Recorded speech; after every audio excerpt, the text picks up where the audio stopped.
Selamat pagi Ibu dan teman-teman. Perkenalkan, nama saya Jessica Sofia Tunarjo, NIM 2107010089, kelas 2C, Prodi Ilmu Kesehatan Masyarakat. Di sini saya akan mempresentasikan salah satu materi dari mata kuliah dasar epidemiologi. Di sini saya akan membawakan 4 pokok bahasan yang terdiri dari yang pertama adalah KLB, yaitu terdiri dari pengertian, 5 contoh kriteria, dan tabel maksimum dan minimum. Dan yang pokok bahasan yang kedua adalah tentang pengukuran epidemiologi, dan pokok bahasan yang ketiga adalah tentang screening data epidemiologi, dan yang terakhir adalah desain penelitian. Untuk tidak memperpanjang waktu, untuk itu saya akan langsung masuk pada pokok bahasan yang pertama, yaitu KLB. Baik, kita akan masuk pada pokok bahasan yang pertama, yaitu tentang KLB atau wabah. Sebelum kita mengetahui tentang 5 kriteria KLB dan tabel maksimum dan minimum, kita harus lebih mengetahui dahulu apa itu KLB. Nah, KLB adalah timbulnya atau meningkatnya kejadian kesakitan dan atau kematian yang bermakna secara epidemiologi pada suatu daerah dalam kurun waktu tertentu dan merupakan keadaan yang dapat menjurus pada terjadinya wabah. Selanjutnya kita masuk dalam 5 contoh kriteria KLB. Yang pertama, timbulnya suatu penyakit menular tertentu yang sebelumnya tidak ada atau tidak dikenal pada suatu daerah.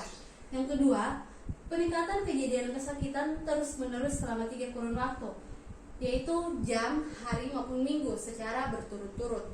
Yang ketiga, peningkatan kejadian kesakitan 2 kali atau lebih dibandingkan dengan periode sebelumnya. Yang keempat, jumlah penderita baru dalam 1 bulan meningkat 2 kali atau lebih dibandingkan tahun sebelumnya. Dan yang terakhir adalah rata-rata jumlah kejadian kesakitan per bulan selama 1 tahun menunjukkan kenaikan 2 kali atau lebih dibandingkan dengan tahun sebelumnya. Selanjutnya kita masuk dalam contoh tabel maksimum dan minimum. Di sini saya mengambil kasus DBD tahun 2004 sampai 2012 dan situasi di tahun 2013 di Kabupaten Pekalongan. Dapat kita lihat di sini, ini merupakan tabel kasus DBD di Kabupaten Pekalongan dari bulan Januari sampai bulan Desember. Nah, ini grafik tabel maksimum dan minimum kasus DBD di Kabupaten Pekalongan dari tahun 2004 sampai 2012 dan situasi di tahun 2013. Dari contoh kasus ini dapat kita lihat di grafik ini merupakan grafik maksimum, minimum, rata-rata dan situasi tahun 2013 kasus demam berdarah di Kabupaten Pekalongan. Nah, garis biru pada garis bagian bawah ini merupakan garis grafik minimum dan yang hijau merupakan situasi tahun 2013, garis pink merupakan rata-rata dan garis ungu merupakan maksimum dari kasus DBD di Kabupaten Pekalongan. Nah, minimum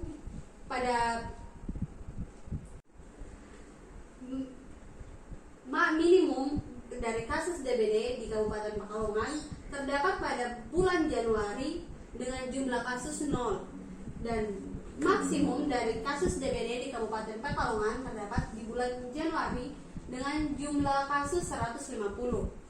Nah, situasi di tahun 2003 meningkat pada bulan Maret dengan jumlah kasus 41.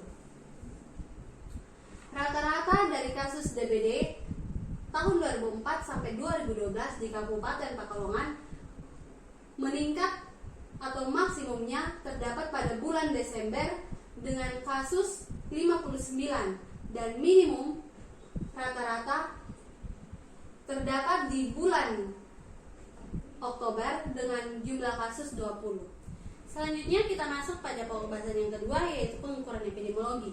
Sebelum kita masuk dalam contoh soal, kita harus mengetahui dahulu apa itu pengukuran epidemiologi. Nah, pengukuran epidemiologi yaitu jumlah penderita baru suatu penyakit yang ditemukan pada suatu jangka waktu tertentu atau umumnya tahun dibandingkan dengan jumlah penduduk yang mungkin terkena penyakit baru tersebut pada pertengahan jangka waktu yang bersangkutan. Selanjutnya, pengukuran epidemiologi dibagi menjadi 3 jenis, yaitu yang pertama rate, yang kedua rasio, dan yang ketiga proporsi. Nah, rate sendiri dibagi menjadi 4 bagian lagi. Yang pertama adalah incident rate, yang kedua adalah prevalency rate, yang ketiga adalah attack rate, dan yang keempat adalah mortality rate. Nah, yang pertama kita masuk pada incident rate. Incident rate adalah frekuensi kasus baru pada suatu populasi berisiko pada kurun waktu tertentu. Untuk mencari jumlah incident rate, dapat kita menggunakan rumus IR sama dengan jumlah penyakit baru per jumlah populasi berisiko kali konstanta. Dan yang berikut adalah prevalency rate. Nah, prevalency rate adalah di mana frekuensi kasus baru dan kasus lama selama periode waktu tertentu pada populasi berisiko. Nah, rumus untuk mencari prevalency rate adalah PR sama dengan jumlah penyakit lama tambah baru per jumlah populasi berisiko kali konstanta. Yang ketiga adalah attack rate. Nah, attack rate adalah insiden yang digunakan dalam periode waktu terbatas, misalnya kejadian luar biasa atau KLB. Nah, rumus attack rate adalah AR sama dengan jumlah penyakit baru per jumlah populasi berisiko kali konstanta. Dan yang terakhir adalah mortality rate. Nah, mortality rate yaitu besar kematian pada populasi dalam periode waktu tertentu. Selanjutnya adalah contoh mortality rate. Nah, contoh mortality rate dibagi menjadi 3, yaitu CMR atau Card Mortality Rate, yang kedua adalah SMR atau Standard Mortality Rate, dan yang ketiga adalah CVR atau Case Mortality Rate. Nah, selanjutnya adalah kita masuk dalam pengertian rasio. Nah, rasio adalah perbandingan dua bilangan yang tidak saling tergantung. Rumus untuk mencari rasio adalah X per Y kali K, atau bisa dengan rasio X banding Y sama dengan 1:2. Yang selanjutnya adalah proporsi. Nah, proporsi adalah perbandingan yang pembilangnya merupakan bagian dari penyebut. Rumus untuk mencari proporsi adalah X per X tambah Y kali K. Selanjutnya kita akan masuk dalam contoh soal pengukuran epidemiologi. Di sini saya menggunakan 2 contoh soal. Nah, contoh soal yang pertama adalah pada suatu puskesmas terdapat 6.000 warga, 3.400 diantaranya adalah perempuan, sedangkan 2.600 adalah laki-laki, dan 25 orang menderita influenza pada 28 November 2019, dan 2 hari kemudian bertambah lagi menjadi 35 orang. Nah, pertanyaannya, berapakah prevalensi pada tanggal 30 November 2019? Mari kita masuk dalam pembahasan. Rumus untuk mencari prevalensi adalah jumlah kasus baru tambah jumlah kasus lama per total populasi kali konstanta. Di sini saya menggunakan konstanta adalah 100. Nah, jumlah kasus baru di sini adalah 35 dan jumlah kasus lama adalah 25. Selanjutnya kita masukkan angka dengan 25 tambah 35 per total populasi adalah 6.000 warga. Jadi 25 tambah 35 per 6.000 kali dengan konstanta seringnya adalah 100, maka sama dengan 60 per 6.000 kali 100, dan hasilnya adalah 0,01.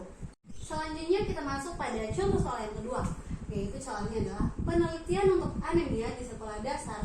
Hasil 4 Juni 2014 dari 100 anak terdapat 36 anak terdeteksi anemia. Terdapat 30 anak terdeteksi anemia. Nah, kemudian pada 4 Juni 2015 dari anak yang tidak terkena anemia, yaitu 80 orang anak, diteliti lagi terdapat 10 anak terkena anemia. Nah, di sini pertanyaannya adalah berapakah insidensi anemia di sekolah? Nah, untuk mencari insidensi kita menggunakan rumus jumlah kasus baru per total populasi. Nah, di sini jumlah kasus baru adalah 10 orang anak yang terkena anemia pada tahun 2015.